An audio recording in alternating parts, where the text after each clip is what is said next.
My husband and I were in Hawaii, a trip gifted by our daughter. Amidst this joyful journey, don't you know who I am, we happened to run into my ex-fiancé, who's a doctor, and the M friends who stole him from me. They looked down on us and started bad-mouthing us. And who, may I ask, do you think I am? With my husband's statement, the lives of those two changed for the worse. I'm Sophie, 49 years old. I live with my husband, Bert. Our daughter Emily has already become independent, busy with work and her love life. Emily occasionally comes back home and shares various stories with us. She seems to be leading a fulfilling life, which makes us happy. Emily is not Bert's child. Her real father passed away due to illness when Emily was just 4 years old. It was a profoundly sad time for us, and it took a while to recover. However, thanks to a certain individual, we were able to enjoy life again. Well, that same person would later betray us 19 years ago. What my husband has suddenly collapsed and was rushed to the hospital for emergency admission. A few months later, he passed away.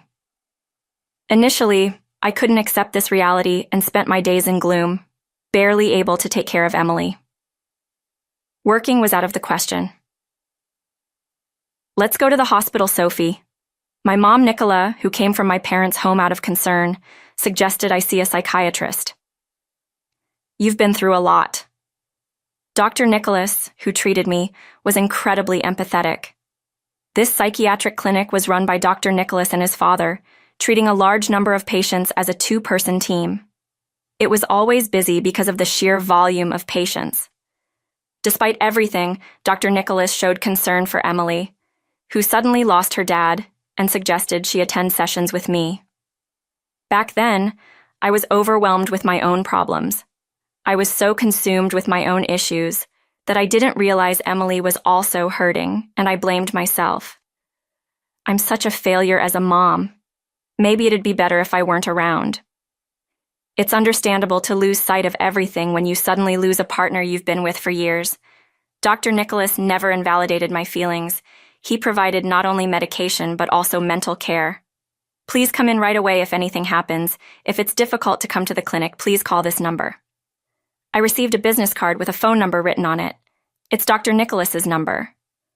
Although I thought it might be a bother to actually call, I also felt that I would want to rely on it in truly desperate times.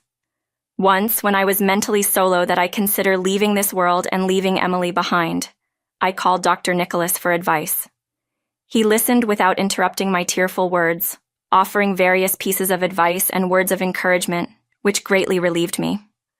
As I was about to hang up, "Oh, if it's okay with you, I can give you my ID so you can send me messages." Dr. Nicholas and I started exchanging messages, and thanks to that, I gradually regained my spirits. Days without remembering my husband increased, and finally I recovered enough to return to work. Thank you, Dr. Nicholas. It's all thanks to you. I sent a message of gratitude to Dr. Nicholas. Then, if it's all right with you, Sophie, I'd like to be there for you in your personal life too. What? I never imagined Dr. Nicholas had feelings for me. I understand you're a widow and heartbroken, but to be honest, I fell in love with you at first sight. I really like you. I would never leave you. Would you consider being in a relationship with me? His sudden confession took me by surprise. I wasn't aware of Dr. Nicholas's affections, but I couldn't believe he would do this for just a patient. Dr. Nicholas is handsome and brand conscious. I couldn't see why he would prefer a single mother like me.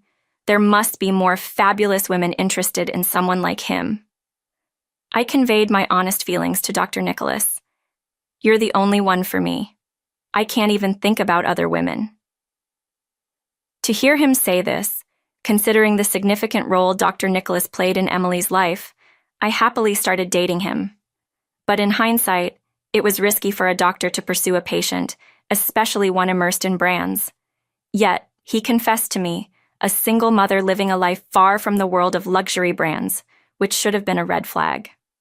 About a year into my relationship with Nicholas, formerly known as Dr. Nicholas, I want to support Sophie and Emily for life. He proposed. After thorough discussions with Emily, we joyfully got engaged. Nicholas was very affectionate towards Emily, They would even go to the park together on weekends. Today, I met Rachel at the park again. Her mom, Cindy, and Nicholas were treating the whole time. Nicholas was also good at interacting with the mom friends, which made me trust him completely. Even though we're not married yet, you're already getting involved with the mom friends. Thank you.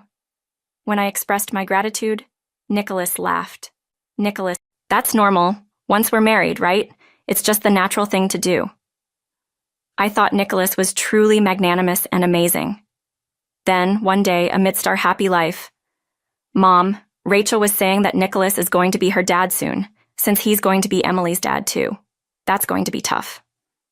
What?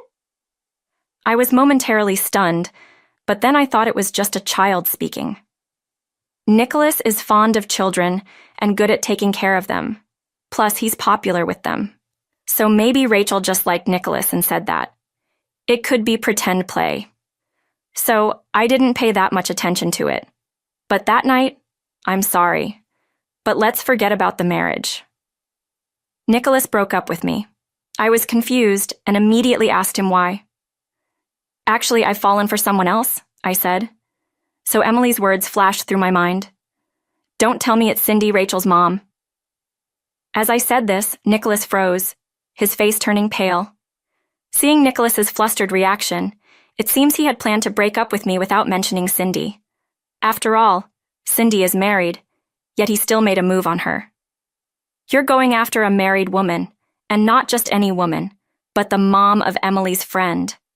You're betraying me and Emily for Cindy. That's despicable, I pleaded with Nicholas, fighting back tears. Shut up! What I said. Shut up!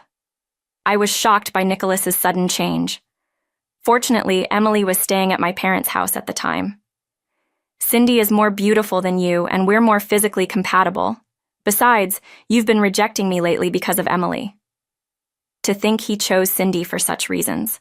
Who initiated it? If it was Nicholas, that's truly absurd. Even so, it's questionable if Cindy was the one who initiated it, despite Nicholas having a fiancé and Cindy having a husband. While I was still in shock and contemplating everything, Nicholas, unprovoked, made a terrible remark to me. Basically, I was drawn to the idea of a grieving widow. I liked your appearance. Well, your clothes and hair were a bit poor-looking. But a widow's appearance really hit my fetish. I wanted to mess you up. It was terrible. He never loved me for who I was. I continued treating you because I didn't want another doctor to take you away. It was a miscalculation that you recovered so well. Maybe that's thanks to my skills as a doctor. I should have made you keep coming to the hospital. What is he even saying? I couldn't comprehend. And as Nicholas continued his verbal abuse, it didn't take long for me to be utterly disillusioned with him.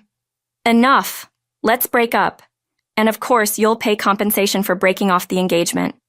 When I demanded compensation, Nicholas momentarily showed surprise but seemed desperate to be with Cindy. Well, I'm a doctor and money is no object for me. Here, take it with your dirty appearance. You should go to a beauty salon. Oh, but you'll be a single mother now, so maybe not. And so ended my relationship with the despicable Nicholas. I also demanded compensation from Cindy.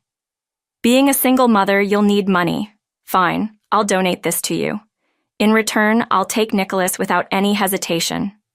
Bye, greedy, poor person. I was never particularly close with Cindy to begin with, but I never imagined her character could be this bad. At this point, it seems these two are a perfect match for each other. In fact, I even think that it was probably for the best that Cindy took Nicholas away. And then, Cindy apparently got divorced, and within 2 months, both she and Nicholas had left town. However, since Nicholas's father's clinic was in the area, they likely haven't moved far away. By the way, Rachel, who was excited about Nicholas becoming her dad, is actually under the custody of Cindy's husband. Apparently, it was too difficult for Cindy's husband to raise Rachel alone, so he also moved back to his parents' home. This news, of course, made Emily burst into tears. I don't want Nicholas to leave. More than being upset about Cindy taking Nicholas away, I was heartbroken seeing Emily cry. I sincerely wish for those two to be unhappy. I had never felt such a desire for someone's misfortune before. And after everything that happened in the past, now at 49, I'm very happy. I thought I was done with men, but then I met someone by fate and remarried. He's nothing like the despicable Nicholas, a truly wonderful man who cares deeply for both Emily and me. His name is Bert, 53 years old. Although he's usually busy with work, he frequently makes time for family. Now that Emily is independent and it's just the two of us, we are living like newlyweds. Then one day, here, take this and go enjoy Hawaii. I read tickets to Hawaii from Emily, who got a bonus. She even booked the hotel for us. Oh no, that's too much. Aren't you coming with us, Emily? It's a token of my appreciation for all you've done, so go enjoy it. Together, we took Emily's kind offer and decided to go on a trip to Hawaii. Our first overseas trip as a couple was incredibly fun. After a long day of sightseeing, we headed back to our hotel. Huh, is that Sophie? Recognizing someone in such a place, as I turned towards the voice. What, Nicholas and Cindy? To my surprise, Nicholas and Cindy, who betrayed me, were at the same hotel we were staying in. Who's that? Nicholas pointed to Bert and asked. My husband, as I responded. Both of them started laughing. You remarried, but your new man looks, I don't know, kind of poor. They suddenly insulted Bert. True, Bert isn't fussy about his looks and rarely wears brand name clothes. Excuse me, but what brand is that outfit? Nicholas spoke in a clearly condescending tone. This shirt is from... The moment Bert mentioned the name of a clothing chain store, the two of them burst into laughter. What, you shop there? You're poorer than I thought. Unbelievable. Isn't that the store where only really broke people shop? The two of them mocked a person they just met. I was so shocked that I was speechless. You seem to be struggling with money, yet you're on a trip to Hawaii. Are you sure that that's okay? Bert responded to Nicholas's question. Well, actually, it's a gift from our daughter, which we're very grateful for. Bert's smile and composure showed a mature response. Daughter? You mean Emily. She's already an adult, but it's pathetic begging your own child for a trip to Hawaii. If you're going to beg, ask for clothes, not a trip. Exactly, Sophie. Still living a poor life even after getting married. Isn't that crazy? Their rudeness was too much. I was so infuriated that I was about to retort in the next moment. Excuse me, but Sophie is not poor. Well, it's questionable to berate a stranger. I cannot tolerate insults towards Sophie. Bert stood up for me. Huh, what are you trying to prove, poor man? Do you even know who I am? I'm a doctor, Nicholas boasted, while laughing. Really? You're a doctor? Bert calmly inquired further. Yes, I am, the sole son of a clinic owner. I'll be taking over as the head's actor soon. Impressive, right? Nicholas boasted arrogantly. Doctors are rich and can choose any woman they want. You poor people are in a different league. You just look poor. I couldn't stand to listen to Nicholas's words. However, Cindy, all the while, wore a nasty smirk. You keep calling me poor, but who do you think I am? Bert asked Nicholas, clearly exasperated. Just some poor guy, right? In just this short time, I heard Nicholas use the word poor so much that it made me wonder if it was his catchphrase. I was utterly exasperated. He really looked down on people. However, Bert then said something that completely changed Nicholas and Cindy's smug attitudes. I think I'm quite well off, actually. I run a pharmaceutical company. What? Yes, Bert had inherited a major pharmaceutical company from his father. He even supplied Nicholas's hospital. Shocked, Nicholas realized who Bert was. No way. You're the president of the company we rely on? Seeing Nicholas's expression, Cindy started to panic. Thank you for using our services. Watching Bert express his gratitude so elegantly, I was falling for him all over again. So what if you're a pharmaceutical company president? If the doctors decide not to use your drugs, it's over, right? Right. Nicholas stopped, dealing with this guy's company. Cindy butted in unnecessarily. That's not possible. The decision is made by my dad and the pharmacists, so it's not something I can interfere with. Nicholas's face turned pale, and he began to mumble, looking down. Seeing this, Cindy's face also turned pale. Wait, did we just make a huge mistake? Nicholas nodded in response to Cindy's question. Yes, I've had a long relationship with your dad. We played golf and had meals together. As a result, our relationship has evolved from just a business one to a friendship. Hearing this, Nicholas deeply bowed and apologized. I'm so sorry. I'll speak to Dad, the head doctor, about this. Cindy, meanwhile, was in a daze, and Nicholas looked pathetic. That's not going to work. The moment you insulted Sophie, I recorded everything. Apparently, Bert had sensed the hostile atmosphere and started recording on his phone right away. I really am sorry. I shouldn't have called you poor. Nicholas apologized profusely. Bert approached him. I've heard from Sophie in the past. Her ex-fiancé was a jerk, the worst kind, and now you're with Emily's mom, a classmate. How much more do you need to insult Sophie? There's a limit to how much you can disrespect someone. Bert confronted Nicholas fiercely, causing him to collapse. The two of them fell completely silent. I felt happy as Bert stood up for me, and seeing his actions, I too decided to confront the two. Ever since I was taken away, I've always thought that Nicholas is just right for Cindy. Cheating while having a child and insulting people without a second thought. You two are perfect for each other with your terrible characters. So thank you, Cindy, for taking such a lousy man off my hands. The two of them probably never expected me to say something like that to those two. I continued further. And what kind of nerve do you have insulting someone you've just met, especially on a vacation? My ex-fiancé's husband, no less, calling him poor and whatnot. How old are you both? Is your mind all right? To anyone watching, you two seem like the crazy ones. At my words, their faces showed a hint of realization. No, we were just drunk, and seeing you after so long, looking so happy, Such an excuse was unacceptable. So being drunk excuses anything? And what does it matter if she looked happy? It's sad that you can't be happy for someone else's happiness. Bert firmly addressed them. We might never meet again, but don't ever say such terrible things again. We left them with those parting words. I'm really sorry. They kept apologizing over and over. In rage, Bert decided to send the recording to Nicholas's dad. Soon after, Nicholas's dad called.